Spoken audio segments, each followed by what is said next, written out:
Alright, so welcome back to Kerbal Space Program, the Hardest Career series. Today's episode we're going to be recovering the first samples from the surface of the Mun. So we're going to be returning from Mun surface for the very first time.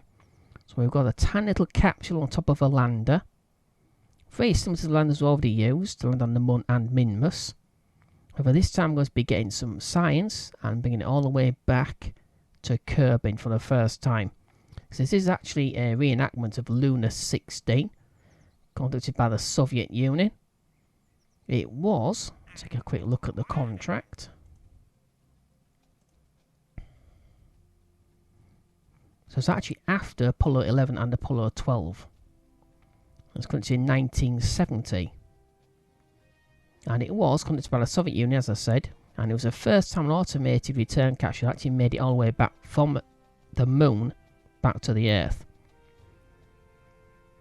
So I've got a nice bit of cash if we succeed, but also the science and the rep. Yeah, I actually lost a bit of rep because I had to cancel a contract. Mistakenly took it. Okay, so basically I was very surprised actually of getting this because as I said, Luna 16 didn't take place after Apollo 11 and 12, so I wasn't expecting to get this until we actually made a manned landing on the Mun. But because it's there, we still have 34 days before we can launch towards Juno. I thought I might as well take it and do this. Alright, so I'll head to the VAB very quickly and take a look at it. And then we are going to launch the mission for today. We've got two of them, in case this one fails for whatever reason. We've got a backup. Okay, let's enter the VAB. Okay, so this is Munar 16, the first attempt at getting something back from the Mun's surface, or from any surface actually, other than Kerbin. So we've got a standard lander we've already used before, larger fuel tanks. It is RCS thruster powered. In the middle, just amongst all of these structures. No undercarriage because I wanted it to lie as flat as possible on the surface of the Mun, giving as good a platform as possible for its ascent stage to take off, get into Mun orbit and head back to Kerbin. So we've got the heat shield on top of the probe core. We've got a surface mountable parachute all set up on the surface of the probe core. We then have a decoupler, then the fuel tanks. We've got the 8 antennas, so hopefully it's enough to get back. RCS wise, 1390 on the descent stage, 841 meters per second on the ascent stage and the return section. I'm hoping that's enough. It should be, as long as the decoupler doesn't interfere with the surface mounted parachute, because it has happened before. I'm hoping that doesn't happen again. But that is basically it. We've got a single experiment just there on the lander. We can either transmit it or return it back. Once we get this section back, we will succeed. According to stage recovery, it's the only part we get back, which is the only part that's actually showing green. So that should be the only part we get back.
Okay, so initial climb and circularization completed.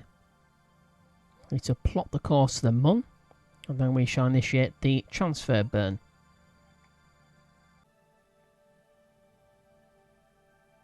Okay, so the course plotted. Bring us to a Mun periapsis of 100.525 kilometres. 100.5 kilometres. Takes 1 day, 5 hours, almost about 2 days. It's 6 minutes short of 2 Kerbing days. 860.1 metres per second. 57 minutes burn. 57 seconds burn. 11 minutes and 35 seconds and counting.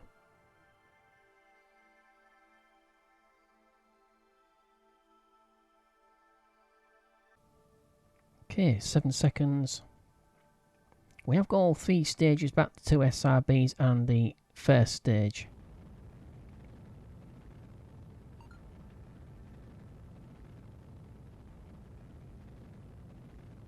We shall leave this stage attached. So we're going to have quite a lot of Delta V left over. We've got 2,000 already. We've only got 700 to go. So it's a bit of a waste if we don't take it. We can't take it back. We can't get it back to Kerbin. So we might as well take it with us and use it.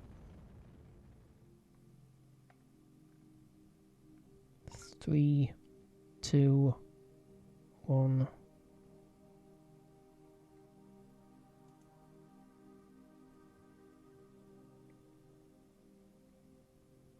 Okay, so that is that. Okay, so let's check this first. Okay, that's the first SRB, second SRB, and the first core stage back as well. Okay, getting quite regular that.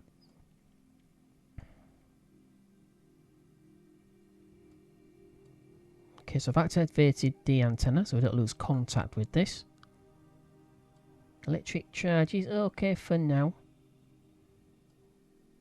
Let's head to the map view and make sure 1.3 days. Make sure we're actually at the point we need to be at. And then we shall hibernate the core and wait till it reaches the Mun. Looks to be absolutely perfect. Well, not quite, 134.902 kilometres. So do we... Okay. Yeah, I think we shall. Well, it's bound to go lower as we circularise around the Mun, so it might not be necessary to do this.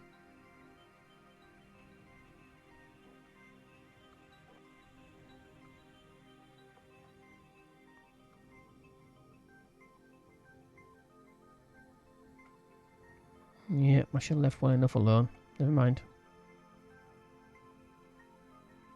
Okay, we seem to be getting some electric charge through the solar panels.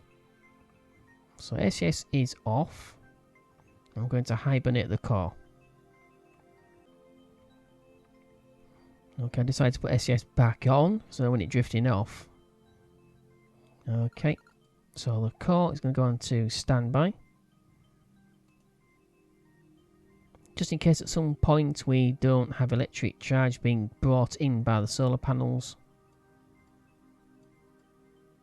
Oh, I can't see why that would happen though.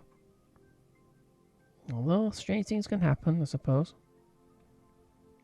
Okay, so that is that. So I'm going to wait 1.3 days or so, and then we shall rejoin the Munar 16 once it reaches the Mun.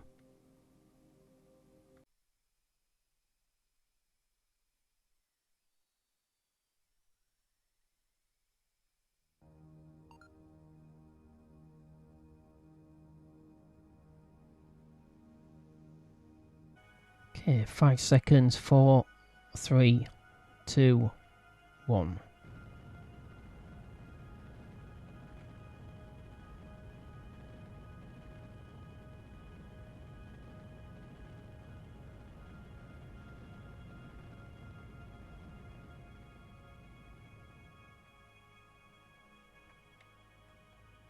Ooh, slightly overburned there. 0.5 meters per second shouldn't cause too much of a problem. Okay, so we'll go around to the mid section, as in about 45 degrees, 90 degrees, further around the Mun, and we will attempt to initiate the landing there. Okay, about there.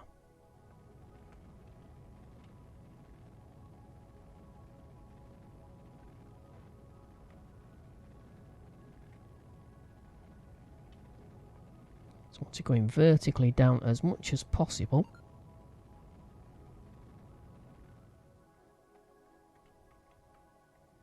Let's turn it round.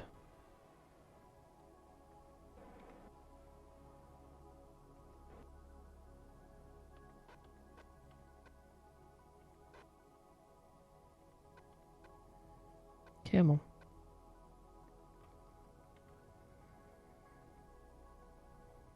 Okay, so what is our surface speed exactly?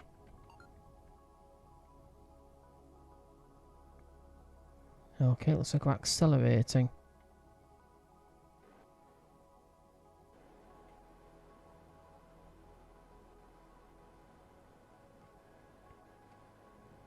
So I'm slightly past it. So if we follow the red line, we will head towards the north. Well, so we don't want to do that.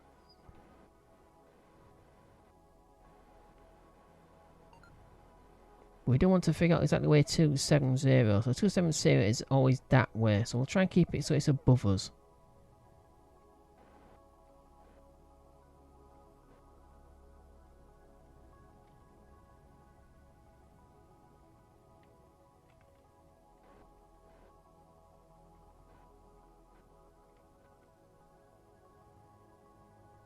Still got plenty of time.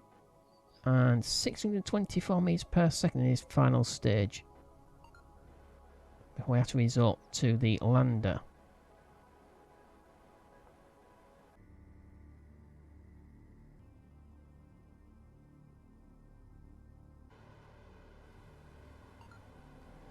Okay, so we've got quite low TWR compared to the other landers. We're quite a bit of extra weight, so I think maybe a larger lander. Try and bring it back a little bit. 1400 meters and 10 meters a second.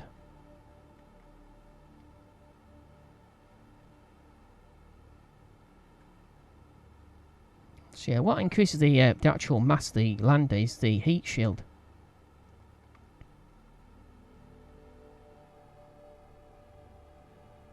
Pick up a bit more speed.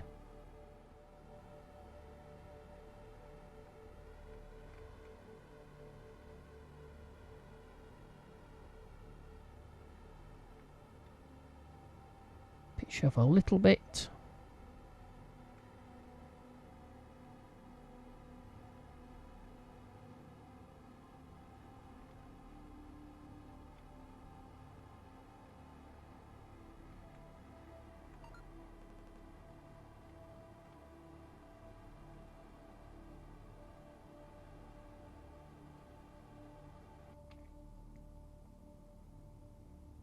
Phew.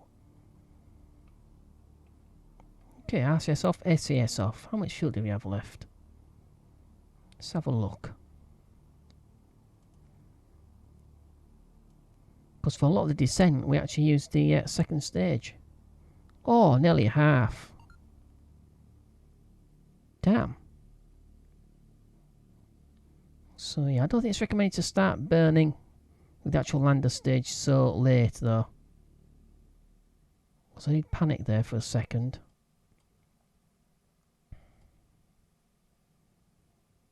Okay, well that's that. So we are... Oh, we've got 30 points of science just for landing.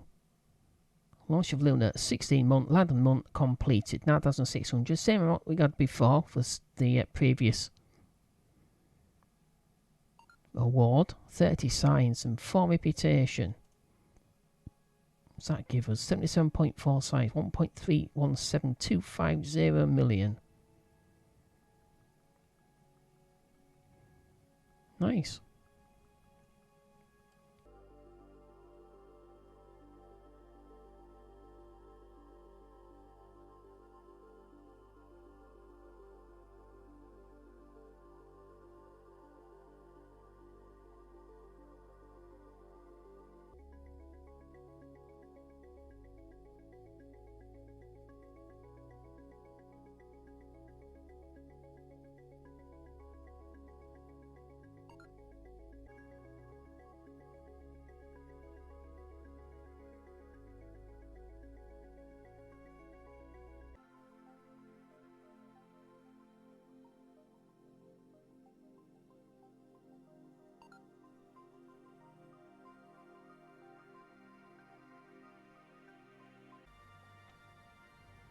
Okay, so time to lift off from the surface of the moon. We've been on the surface for a number of hours. So we are going to take, just to make sure this first time goes absolutely according to plan. We've got a lot of unused delta V on this first stage, so we're going to use the first stage, or the landing, the descent stage, rather than relying on the ascent stage. I don't think the ascent stage has quite enough delta V to get itself into orbit, and then back to Kerbin. 1003. That's on the active. This second stage, the ascent stage, isn't actually active yet. 843 delta V, I believe. It may not be enough. Also, we could have our scrap saying something's leaked, and it could cut down the delta V on these tanks here. So that's what we're going to do. We're going to use this descent stage. Okay, so we need to head 90 degrees, which is directly behind us. Okay, so here we go. 3, 2, 1.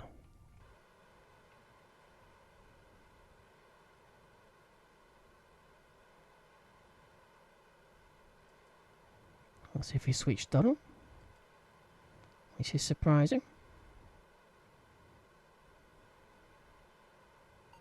So surprised the RCS works.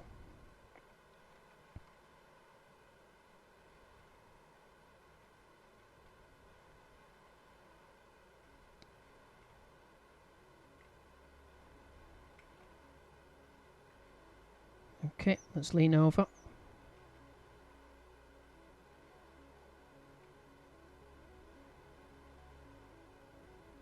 So we're in the same way that we were going before we began the descent.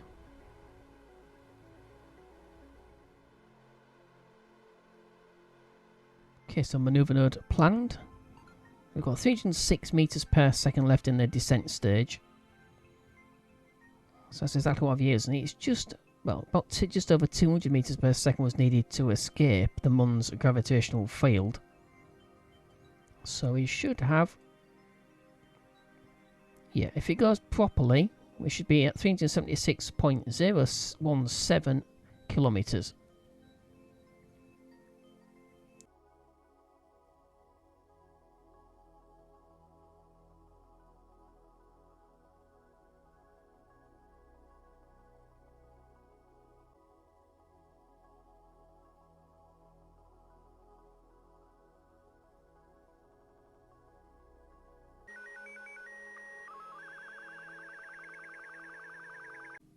Okay, so burn completed.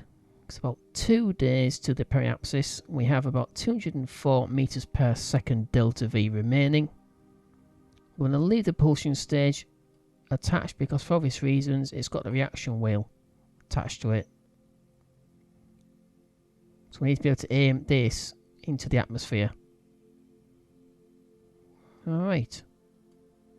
But that is that. Hopefully it shouldn't, nothing should go wrong.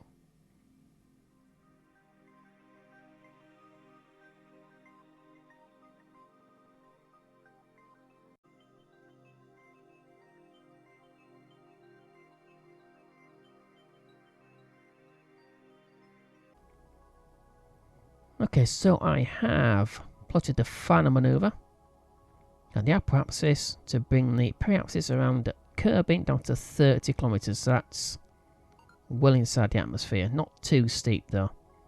It's cost us 31.4 meters per second delta V. We have 200 or so. It's got plenty to spare for contingencies.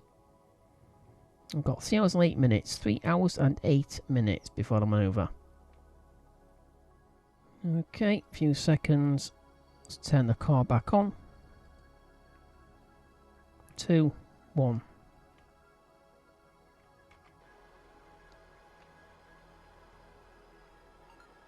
Oh, so the throttle's working, that's fine.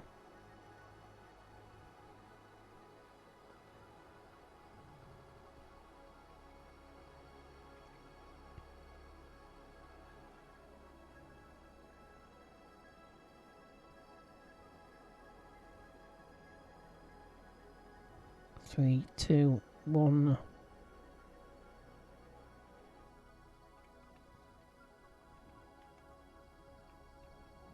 Okay, so we'll face retro. So the heat shield goes into the atmosphere first, which I already explained.